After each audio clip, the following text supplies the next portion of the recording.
사모하고 있는지를 우리에게 말씀하고 계시는데 3절 말씀 한번 같이 읽겠습니다. 나의 왕 나의 하나님 만군의 여호와여 주의 제단에서 참새도 제 집을 얻고 제비도 새끼들 보금자리를 얻었나이다. 아멘.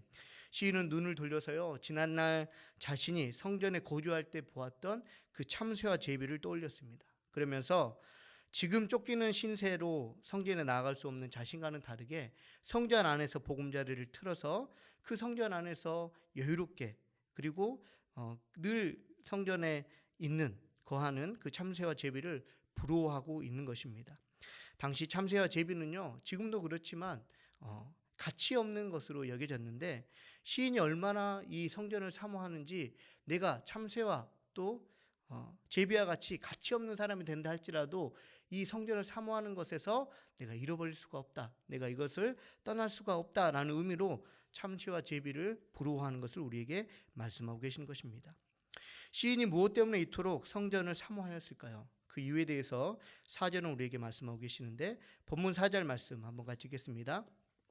주의 집에 사는 자들은 복이 있나니 그들이 항상 주를 찬송하리이다. 아멘. 우리가 늘상 알고 있고 분명한 말씀, 성전을 사모하는 이유는요 그 성전 안에 살아계신 하나님이 계시기 때문에 그렇습니다. 그리고 성전 안에서 그 하나님과 교제하고 또 예배함을 통해서 찬송하는 것이 이 시인에게 얼마나 큰 축복이고 감사인지를 알기 때문에 지금 할 수 없는 그것들을 더욱더 간절하게 사모하는 것을 우리에게 말해주고 있는 것입니다. 본문 1절에 시인은 이렇게 고백하기를요 만군의 여호와여 주의 장막이 어찌 그리 사랑스러운지요 라고 얘기하고 있습니다. 말씀에서 이 사랑스러운지요는 라는 뜻은 물을 끓이다 라는 의미로 여인 간의 열정적인 사랑을 말하고 있습니다. 지금은 내가 왜 그때 그랬지라고 하신 분들도 계시겠지만 대부분 신혼 때를 생각하면 그때의 그 사랑이 그립지 않으십니까? 제가 결혼 6년 차인데 여전히 그립습니다. 근데 더 저보다 오랜 결혼 생활을 하신 분들은 그때 그 신혼 생활을 떠올리면서 신혼으로 돌아가고 싶다라는 생각을 많이 하실 겁니다. 그 이유는 뭐냐면 그 신혼 때가 너무나도 좋은 것을 우리가 경험했고 알았기 때문에 그렇습니다. 마찬가지로 하나님과 함께하는, 그래서 하나님이 계시는 그 성전에 있는 것이 얼마나 나에게 큰 기쁨이고 감사인지를 이 시인이 이 시편 84편을 통해 우리에게 말씀하고 계신 겁니다.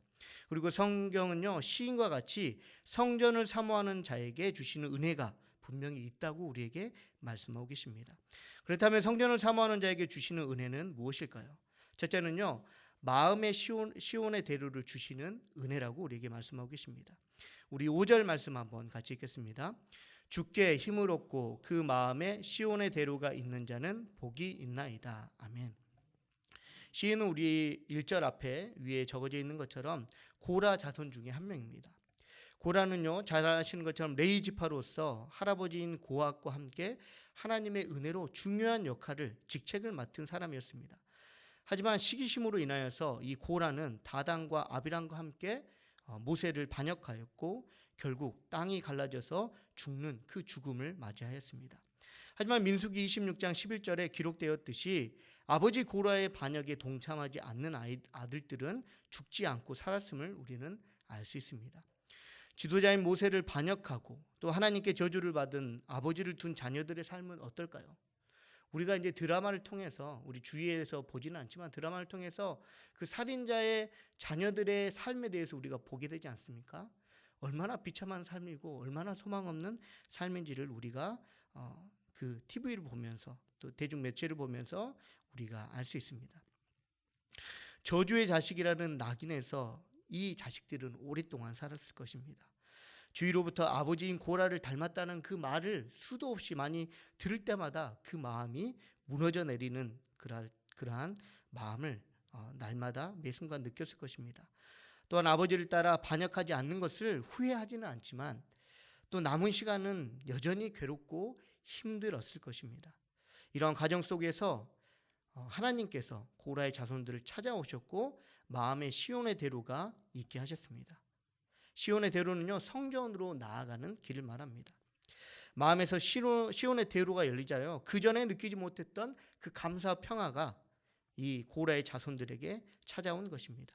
자신들이 그토록 찾아 헤맸던 평화의 길, 소망의 길, 구원의 길이 바로 하나님께서 허락하시는 그 마음의 시온의 대로를 통해서 연결된다는 사실을 알고 기뻐했을 것입니다. 절망과 위기의 순간이 마음의 시온의 대로로 인해 희망과 소망으로 바뀌는 경험을 하였다라는 것입니다. 그리고 자손의 자손을 지나서 시편 84편을 쓴 시인에게 여전히 이러한 마음이 있다라는 것은, 조상들과 같은 마음이 있다라는 것은 조상들로 하여금 마음의 시온의 대로를 가지고 살아가는 것이 얼마나 복된지를 배웠고 또한 경험했을 것이기 때문에 그렇습니다. 오늘날 많은 사람들이 길을 찾지 않습니까? 지난날의 과오에서 벗어나고자, 또 혹은 지금보다 더 나은 나를 만들어가고자 사람들은 여기저기 많은 길을 내고 또한 길을 찾고 있습니다. 하지만 그런 길을 도달한 사람들의 말을 들어보면 결국 어떻습니까? 후회와 아쉬움밖에 남지 않음을 우리는 볼 수 있습니다. 그토록 많은 성공과 기쁨을 누리는 사람이라 할지라도요, 결국 그것은 추억밖에 되지 않음을 우리는 알 수 있습니다. 만약 그 길을 스스로 찾아서 만족한다고 할지라도 그것은 서로 납득할 만한 만족이 아니라 결국 자기 만족밖에 되지 않는다는 것입니다. 하지만 말씀에서 우리에게 분명하게 말씀하시듯이 하나님께서 주시는 시온의 대로는 많은 사람들이 찾고 싶어하는 길이라는 것입니다. 왜냐하면 시온의 대로는 옳은 길이고 또한 분명한 길이기 때문에 그렇습니다. 이 길을 주께 힘을 얻은 사람만이 갈 수 있다고 성경 우리에게 말씀하고 계십니다. 하나님의 도움이 없이는 갈 수 없는 길이기에 다른 사람들은 갈 수 없고 찾을 수도 없는 길이라는 것입니다. 그리고 마치는 하나님께서는 예수님을 통해서 그 길을 완성하셨음을 우리로 하여금 알게 하십니다. 우리 다 같이 요한복음 14장 6절 말씀 한번 같이 읽겠습니다. 예수께서 이르시되 내가 곧 길이요 진리요 생명이니 나로 말미암지 않고는 아버지께로 올 자가 없느니라. 아멘. 하나님과 함께 하지 않으면요, 우리는 성전에 나아갈 수 없고 또한 예배할 수 없습니다. 더 나아가 구원의 길로 나아갈 수 없다라는 것입니다. 그런 의미에서 오늘 하나님의 성전에 나오신 성도님들, 하나님의 은혜로 예배하는 것을 기뻐하시는 복된 성도님들 되시 바랍니다. 그리고 본전 6절은요, 마음의 시온의 대로가 있는 은혜가 실질적으로 우리에게 어떻게 적용되는지를 말씀하고 계십니다. 우리 6절 말씀, 본문 6절 말씀 한번 같이 읽겠습니다. 그들이 눈물 골짜기로 지나갈 때 그곳에 많은 샘이 있을 것이며 이른 비가 복을 채워 주나이다. 아멘. 시온은요, 마음의 시온의 대로가 있다고 해서 그 사람에게 고난이 없다고 말하지 않습니다. 말씀에서 눈물의 골짜기는요, 성전에 이르기 위해 겪게 되는 고난과 난간을 상징하는 은유적 표현입니다. 지금으로 보면 우리에게 있어서 코로나가 바로 눈물의 골짜기라고 할 수 있습니다. 모이기에 힘쓰는 것을 방해하는 요소가 되기 때문에 그렇습니다. 하지만 또한 코로나로 인하여서 우리가 얻는 것은 시온의 대로의 길만이 우리의 유일한 길, 또 생명의 길임을 우리는 확인할 수 있습니다. 하나님의 은혜는요, 이러한 상황에서도 비대면 예배를 통해서 계속해서 하나님의 자녀들에게 예배하는 것을 도와주십니다. 그래서 우리가 비대면 예배가 대면 예배에 비해 부족하다고 그러한 예배라고 우리가 생각할 수 없습니다. 다만 예배드리는 자의 태도는 다를 수 있지만 진정으로 성전을 사모하는 마음으로 예배드린다면 하나님께서 대면 예배뿐 아니라 비대면으로 예배를 드린다 할지라도 받아주시는 은혜를 우리 가운데 주실 줄로 믿습니다. 우리 이사야 43장 12절 말씀 한번 같이 읽겠습니다. 이 백성은 내가 나를 위하여 지었나니 나를 찬송하게 하려 함이니라. 아멘. 하나님께서는요, 하나님의 자녀들이 예배하시는 것을 또한 원하시고 기뻐하십니다. 그러기에 시온의 대로로 나아가는 성도들에게 많은 샘과 이른비의 복을 주신다라는 것입니다. 말씀에서 이른비는 10월과 11월에 내리는 가을비로 지난 여름의 더위로 인하여서 메마른 농토를 부드럽게 한다는 것입니다. 코로나로 인하여서 잠깐 황폐해진 이 마음을 하나님의 은혜로 말미암아 부드럽게 하시고 또한 더욱더 하나님 앞에 나아갈 수 있는 은혜를 주신다는 것입니다. 그러므로 하나님의 은혜의 단비가 우리 마음 가운데 내리기를 소망하며 성전을 사모하는 복된 성도님들 되시기 바랍니다. 두 번째, 용납받고 응답받는 은혜를 주신다고 우리에게 말씀하고 계십니다. 우리 8절 말씀 한번 같이 읽겠습니다. 만군의 하나님 여호와여 내 기도를 들으소서, 야곱의 하나님이여 귀를 기울이소서. 아멘. 말씀에서 시인은요, 만군의 하나님 여호와께 기도드리는데 말씀에서 하나님에 대해서 세 가지를 우리에게 말씀하고 계십니다. 만군은요, 만왕의 왕이신 하나님의 절대적인 주권을 강조하고 있고, 하나님은 천지를 창조하시는 전능하신 능력을 강조하고 있고, 여호와는 스스로 있는 자라는 의미로 이스라엘 백성들과 더불어 언약하시고 그 언약을 지키시는 하나님이라는 의미를 가지고 있습니다. 그 하나님은 또한 야곱의 하나님이시라고 우리에게 말씀하고 계십니다. 왜 성경은 이스라엘이라고 하지 않고 야곱이라고 우리에게 말씀하실까요? 이스라엘이 아닌 야곱은 아버지 이삭과 형 에서에게 있어서 거짓말하는 자였고 빼앗는 자였습니다. 이처럼 죄와 허물이 있는 야곱을 하나님께서는 분이엘에서 만나 주셨고 또한 이스라엘이 되게 하셨음을 우리는 알 수 있습니다. 하나님의 용납과 응답으로 인하여서 야곱은 이스라엘이 되고 또 하나님의 자녀인 백성이 되었다라는 것입니다. 하나님이 만왕의 왕이시고 전능하시고 또 언약을 지키시는 분이지만 만약 나와 상관없는 하나님이라고 한다면 그것이 다 무슨 소용이 있겠습니까? 하지만 허물과 죄악이 많은 야곱과 같은 나를 만나주시고 또한 자녀 삼아주신 분이 내가 믿는 정말 하나님이라면 이보다 더 큰 감격이 우리에게 어디에 있겠습니까? 로마서 8장 15절 말씀 한번 같이 읽겠습니다. 너희는 다시 무소하는 종의 영을 받지 아니하고 양자의 영을 받았으므로 우리가 아빠 아버지라고 부르짖느니라. 아멘. 하나님께서는 죄인인 우리를 자녀 삼아 주셨습니다. 시인은 그러한 하나님께 야곱과 같은 마음으로, 그러니까 내가 의인된 마음으로 나아가는 것이 아니라 내가 이만큼 성전을 사모합니다, 성전 안에 계시는 하나님을 뜨겁게 사랑합니다 라고 나아가는 것이 아니라 주님 그러함에도 불구하고 나는 야곱과 같은 죄인입니다 라는 마음으로 나아갔다라는 것입니다. 그리고 이렇게 야곱과 같은 마음으로 나아가는 그 시인을 하나님께서는 외면하지 않으시고 자녀 삼아주시고 응답하여 주셨다라는 것입니다. 그런데 여기서 우리가 주목해야 될 것이 한 가지 있는데 그것이 무엇이냐면 바로 시인의 기도에 우리가 주목할 필요가 있습니다. 대부분의 학자들이 시인이 겪고 있는 상황에 대해 이스라엘 왕이었던 다윗 당시에 그 아들 압살롬에 의해서 다윗 왕이 피난을 갔는데 그 피난에 함께 있었던 무리 중에 한 명을 오늘 84편을 지은 고라 자손이라고 말을 합니다. 그렇다면 시인은 자신을 비롯한 같은 처지에 있는 사람들의 안정과 또 이러한 위기 속에서 하나님 구원해 주시기를 원합니다 라고 기도할 수 있는데 84편을 보면 그런 기도가 전혀 보이질 않습니다. 시인은 오히려 어떻게 기도하냐면 성전에서 하나님과 교제하며 또 하나님의 일을 하는 것을 구했음을 우리는 발견할 수 있습니다. 제가 3살 아이에게 너무 기대를 많이 하는 걸까요? 제가 사랑하는 만큼 제 아들이 저를 사랑하지는 않는 것 같습니다. 날이 갈수록 느껴지는데요. 자기 엄마를 대할 때와 저를 대할 때를 비교해 보면 정말 다른 것을 저는 볼 수 있습니다. 아내가 아닌 저에게 올 때, 제 아들이 저에게 올 때 딱 2가지가 있습니다. 하나는요, 필요한 것이 있을 때 저에게 옵니다. 그 전에는 절대 저에게 오지 않습니다. 2번째는 엄마로부터 거절당했을 때 저에게 옵니다. 그러니까 엄마에게서 뭔가 합의를 보지 못하면 저에게 온다는 것입니다.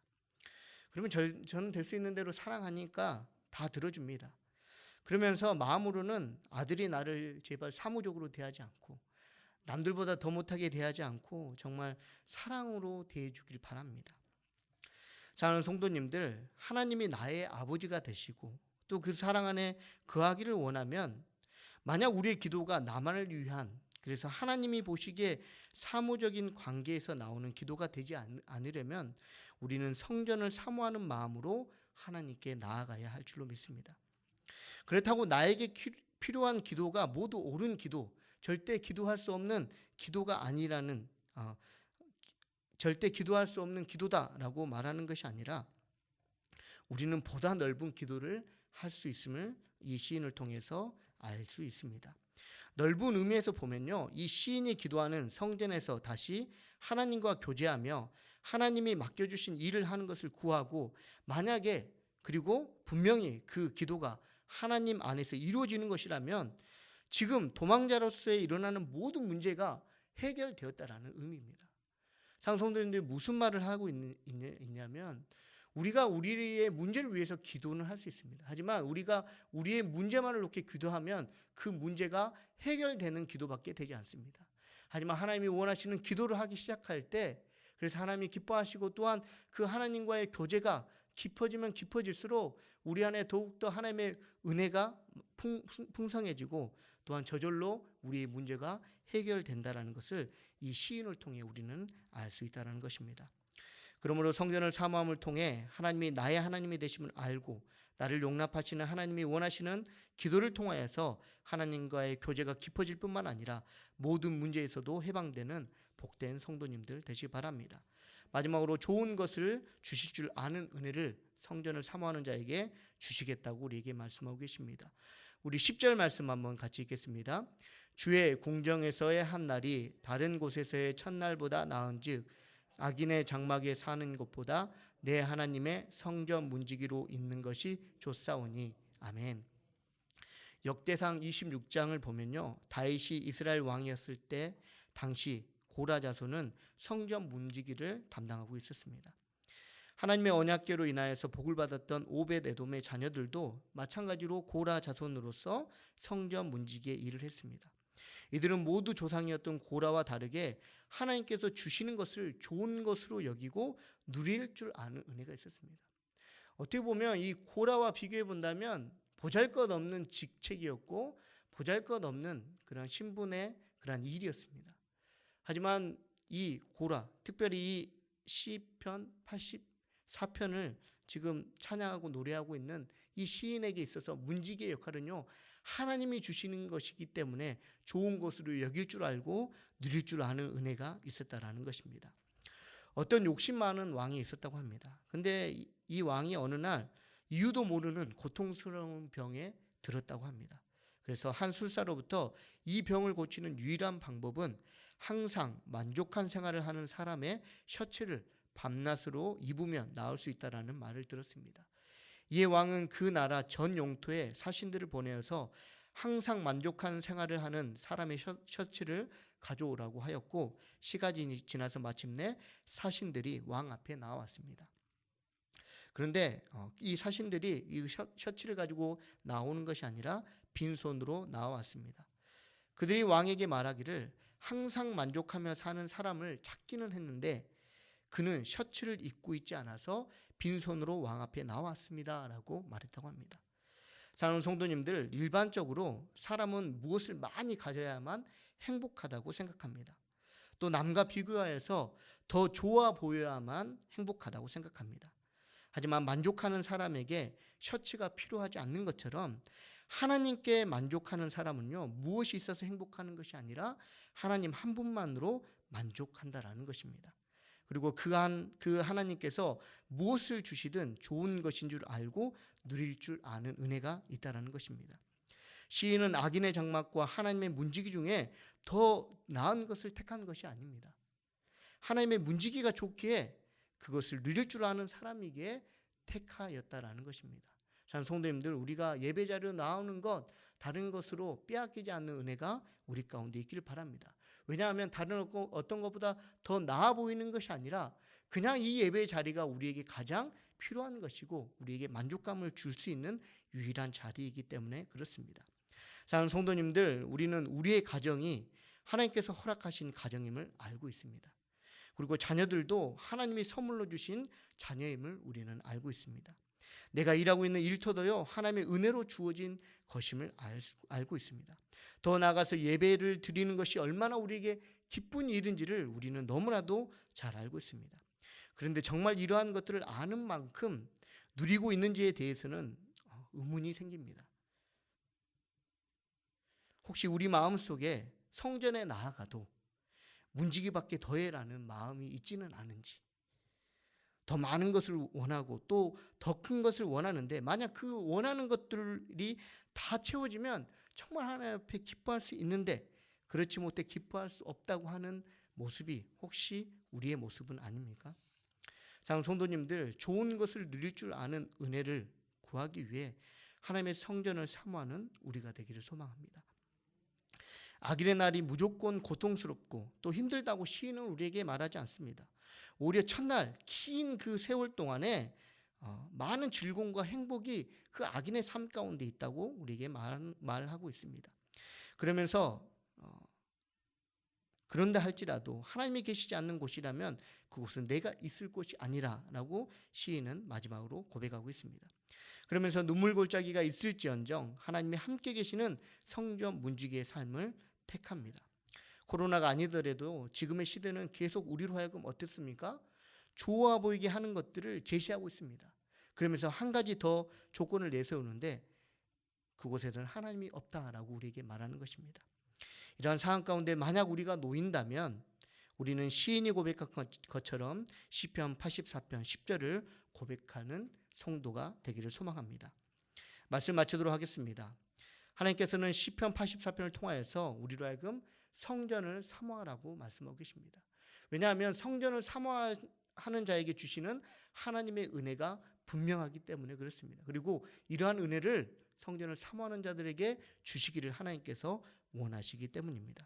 성전을 사모함을 통하여서 하나님의 은혜로 이 시대를 온전히 살아가시는, 하나님이 기뻐하시는 삶을 살아가시는 복된 성도님들 되시기 바랍니다. 기도하겠습니다.